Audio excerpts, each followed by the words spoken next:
Hola, ¿qué tal? Buen día, buena tarde o buena noche. No importa la hora en que escuches este podcast titulado Migración y Lenguaje. Gracias por acercarte y conocer un poco más acerca de un tema que a mi criterio es sumamente interesante, enriquecedor y además algo de lo que poco se piensa y de lo que poco se habla.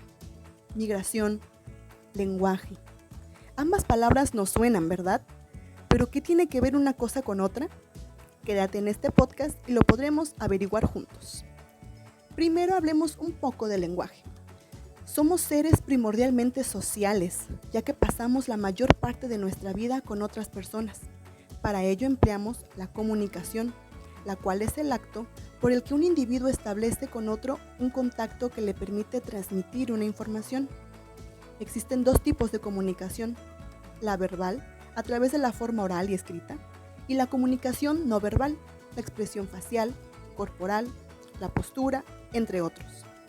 Siempre nos comunicamos, no importa la forma, encontramos la manera de expresar lo que pensamos, emociones, sentimientos, estados de ánimo, entre otras cosas. Siempre buscamos expresar nuestras inquietudes y cuando no es suficiente solo expresarlas, comenzamos a buscar soluciones.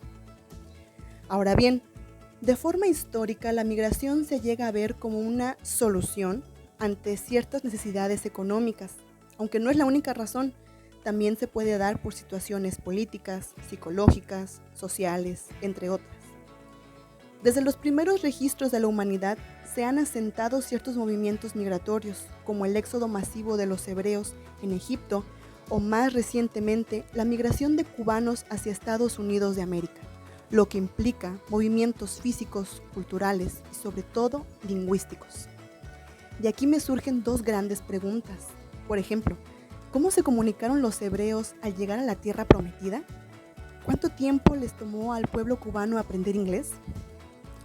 Dinora Pesqueira en el 2007, en la lectura Lengua y Migración en el mundo hispanohablante, destaca la respuesta de la población receptora hacia la lengua del migrante y los cambios lingüísticos experimentados tras el contacto con una lengua nueva, denominando a este proceso aculturación.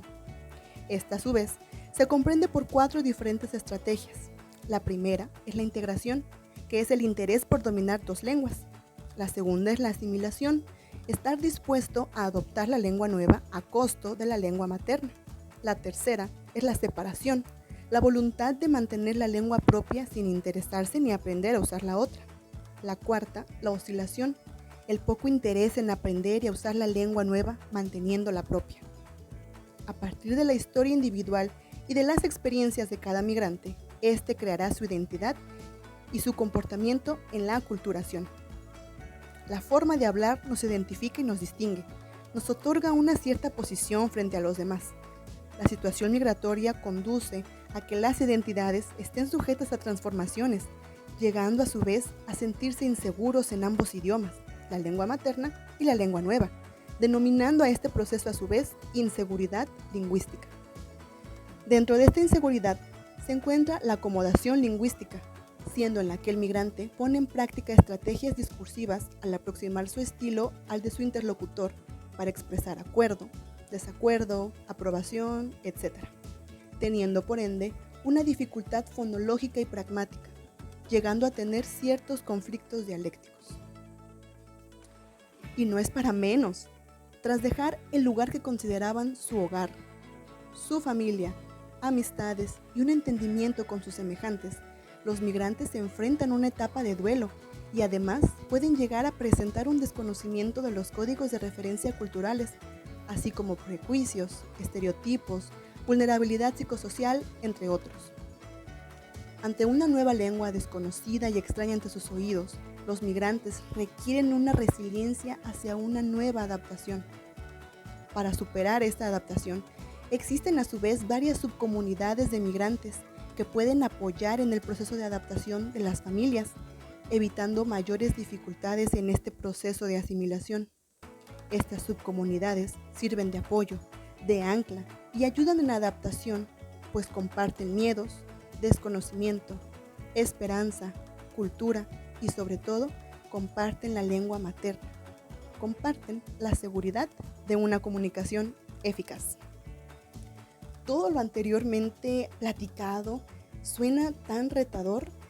Sin embargo, el ser humano tiene la capacidad de adaptación, de ser seres concebidos como sociales, a buscar esta socialización por diferentes medios tras decidir migrar a un lugar cultural y lingüísticamente diferente, pasando inconscientemente por diferentes procesos, entre ellos la aculturación, de la cual se comprenden por 4 diferentes estrategias: integración, asimilación, separación y oscilación, adaptando también su propia historia personal, pasando por otros procesos como la inseguridad y la acomodación lingüística, siempre buscando la mejor forma para adaptarse ante los nuevos códigos culturales, orales y escritos, mostrando gran capacidad de resiliencia ante las dificultades fonológicas y pragmáticas que enfrentan, sin ser conscientes de ello, pues además enfrentan pérdidas y duelos simultáneamente.